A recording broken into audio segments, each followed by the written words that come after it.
So it was a beautiful home opener baseball day in Pittsburgh, at least if you don't care about the result for the Pittsburgh Pirates, as they do lose the home opener to the Chicago Cubs 2-1, a pitcher's duel, no runs through five, and then the Cubs do enough. The Pirates do something late, but not enough. And Pittsburgh still with only one win on this young season. I'm your host here, as always, Mike Asti. This is your Pirates postgame show here on Pittsburgh Sports Live and, of course, Pittsburgh Baseball Now. I am going to be joined for this conversation by Pittsburgh Baseball Now, Cody Potanko, to talk about the Battle in Buccos and, once again, a struggling day at the office in terms of the lineup, but a rare, solid day from the starter that ends up being all for naught. So, Cody, we kind of have to start there. And this was a different lineup than what we've seen in the prior games, certainly than in the Cardinals series. It's also a Pirate team that prior to this home opener, with this new schedule baseball has this year because of the delay to start the season, you basically get no days off. You pretty much get one day off every 2 weeks. They managed to get one prior to this because of yesterday's game being postponed due to weather, and it didn't help the Bats wake up. They certainly still struggled through this game, but a different order.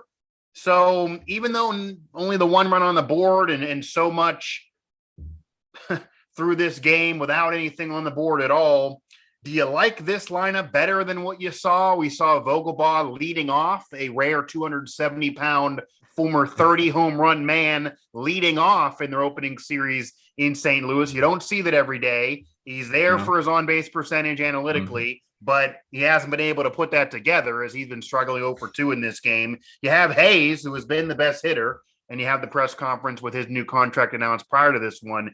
Yep. He managed to get ahead and get on. Reynolds managed a couple hits and to get on, so the top of the order did it. They weren't sent home. What are your thoughts about this lineup? Can they get it fixed and be better offensively, like many thought would at least happen this year in comparison to the last couple of years? And do you like this lineup better than what you saw in St. Louis? It's at least more conventional, even though it did not really produce a better result. Yeah. I mean, thank you for having me on, by the way. It's always a pleasure. Absolutely. But, you know, looking at the lineup, man, it's going to be ugly regardless right now. I mean, rebuilding year, it's going to happen. But you got Hayes leading off. I don't mind that. You got Brian Reynolds in the traditional 2-hole. Typically, your best hitter is in the 2-hole. I'm fine with that. Chavis, I don't know if he puts it together or not. I mean, he had a really good game in St. Louis. Grand Slam, can't deny the power there. With the Grand Slam, but not traditionally a great hitter. I mean, still young-ish, I guess you could say. Vogelbach hasn't really panned out so far, but early in the season. I like Marisnik in the lineup for now. I like his defense. Offensively, not quite sure.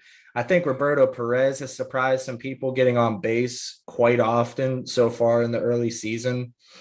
But this lineup is the lineup, man. And this is what we're probably going to have to go through the entire season. And it just is what it is. I guess we wait for O'Neal Cruz to come up.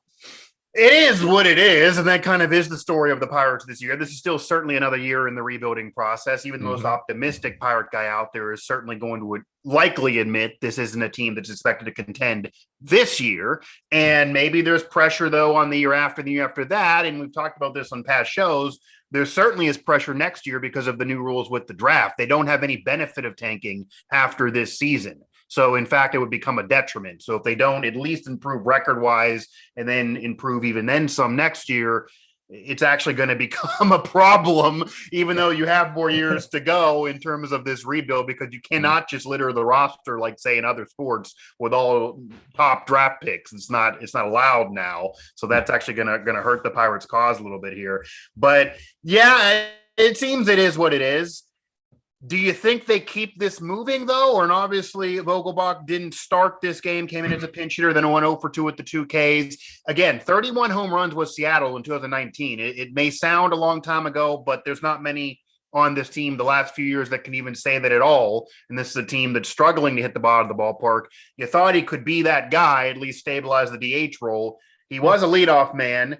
I'm actually surprised it wasn't more discussed. Maybe people were just figuring the Pirates were tinkering and who knows what was going to happen there to start the year. But do you expect more of this style lineup or more of kind of throwing the kitchen sink or throwing things at the wall and seeing what sticks still? It is what it is, but they have managed to tinker who's in what spot to this point. So what do you expect to see more of early in this season? I think this is going to be the lineup against lefties. Okay. I think this is just going to be our lineup against lefties. You're going to have Hayes leading off. Traditionally bats well against lefties. Reynolds isn't a bad switch hitter. He can hit from the right side of the plate just fine.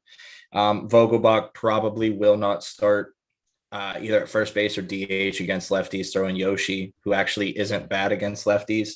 Yeah. And you have a guy like Chavis, or you bring up one of the young kids in Indy, like Bly Madris, give him a cup of coffee or something like that, to bat against lefties. I mean, it is what, like I said, man, I just keep coming back to it is what it is. It is what it is. We got to do a show though, but that's true. Oh yeah. You're not wrong. Absolutely. Yeah. I think a lot of people are talking about Diego Castillo and the lack of starting reps that he's gotten thus far. I am not of one to complain just yet. He's young. Right. The Pirates did call him up. Yeah. But what is it? 5 games into the season, something like that. I mean, you can't complain quite just yet, because Castillo is going to get reps. He is going to get playing time at least this month, with the expanded rosters going to 28. You might see him get optioned back down to AAA once it compresses down to 26 again. Yeah. So I think we have to just look at this kind of lineup for the first month and, just see what happens. This is the lineup against lefties though, for the first month, I'd say. Yeah, and that's actually some going to the chat now. That's some of the chatter of obviously people, if you're going to have this lineup and if it is what it is and they're going to struggle, then why not seeing Cruz? They want to see Castro, etc. And of course, many people are down on Tucker, who Cole Tucker did actually perform in the spring. Mitch Keller performed in the spring. But again, you've now already been able to see the examples of the spring does not mean that it translates to the Major League Baseball season, even if the calendar year and the weather still says it's spring, because we've already experienced the rain and then the sunshine. So doing it in the show here, once the season actually starts, this team now, by the way, 1-3.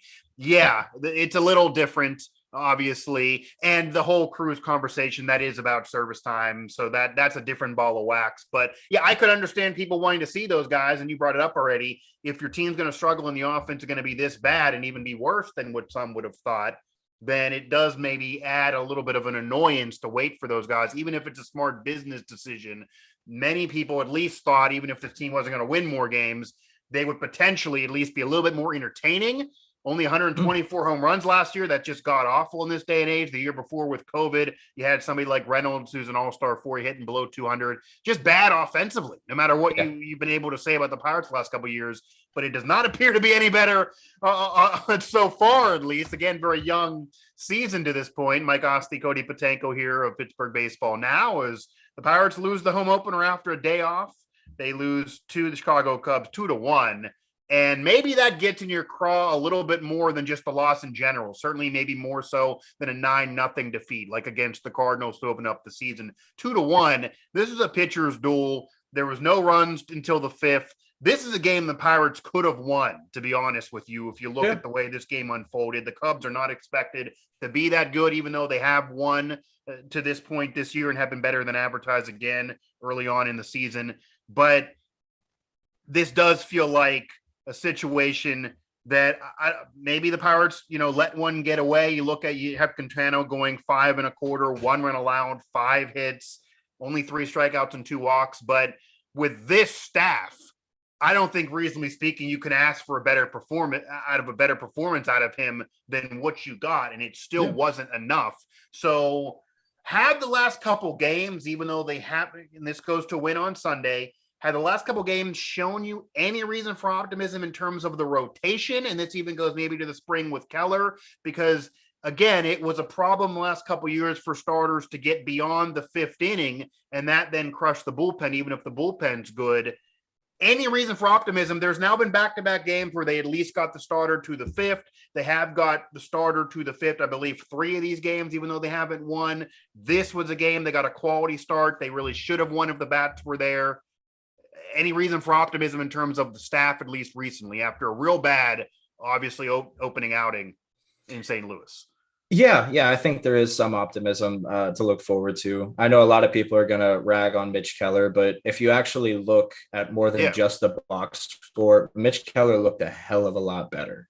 A lot of people talked about they talked about between the ears with Keller, and that was his issue. I think it was more mechanics wise. When I talked to Dugout Sports in Iowa, where he works out at, he changed a lot of things about his mechanics.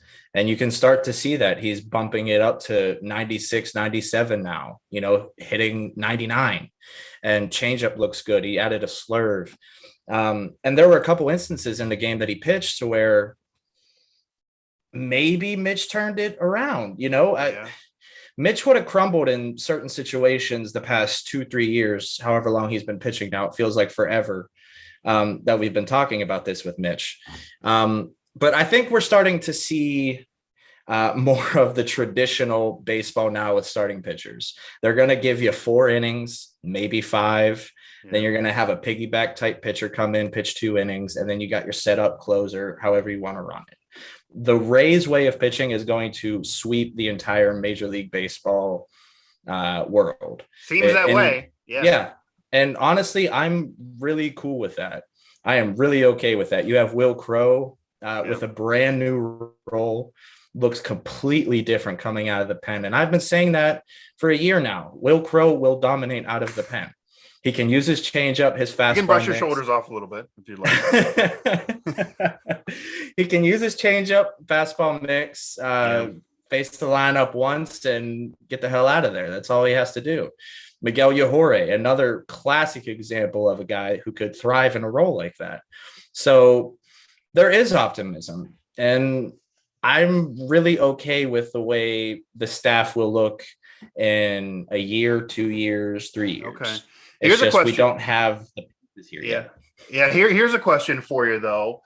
Based on what we've seen, again, I get it. It's a very young season, but there is some reason for optimism in terms of the staff. You did bring up that you really got to look at things obviously closely. And Mitch Keller, even without winning, light years ahead of where he was. And you mentioned mechanics, and it was, I don't know if I think it was fully mechanic, just because the deer in headlight look that I would get out of him. That doesn't appear to be the case now. So there's reason for comfort there, no matter what you think maybe was the past issue. There's reason for some improvement. However, and this goes to a question here in the chat, the one guy that seems like he has not improved is the guy they gave the ball to right away that seems to be the quote unquote number 1 on this team.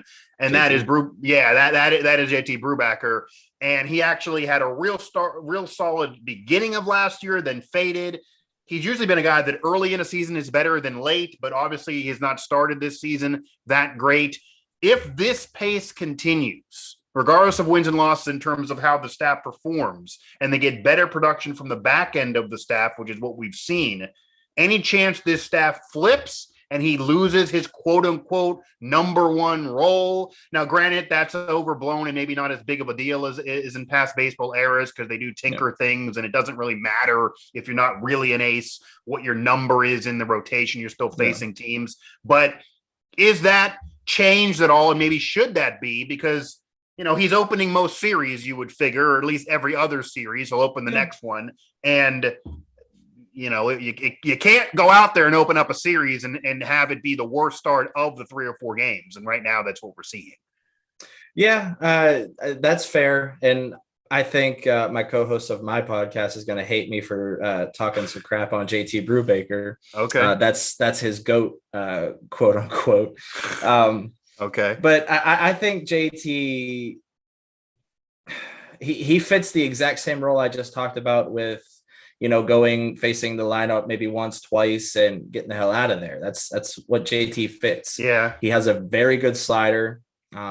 His fastball has some movement to it. It's in the mid 90s. I'm okay with that. But I don't see JT doing what he did in the first half of last season. I think that was a fluke. and it's just not gonna Sure. work. If it's a fluke, if though, you have JT go. Yeah, and again, they don't have an ace, so like you're just giving someone the ball, so it really doesn't matter. But just for the sake of this conversation and the fact that somebody did bring this up in the chat, if we believe that to be a fluke, and I think it's pretty clear it was, and I certainly believe that as well, is he maybe developing into your biggest concern out of the starters now, certainly since we've seen significant improvement from the others? And of course, the devil advocate stance here, Cody, is going to be, and we both have made the comment that Mitch Keller is light years from where he was. I'm sure some are going to say there was nowhere to go but up. So it's not like that can be that much of a compliment, but others are improving, and it does feel like he is either stabilizing, if not regressing, maybe because it was a fluke to where he started last season.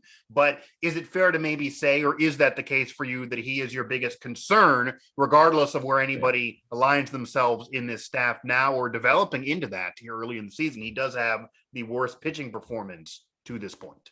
Yeah, absolutely. JT Brubaker is one of the biggest concerns in the starting rotation.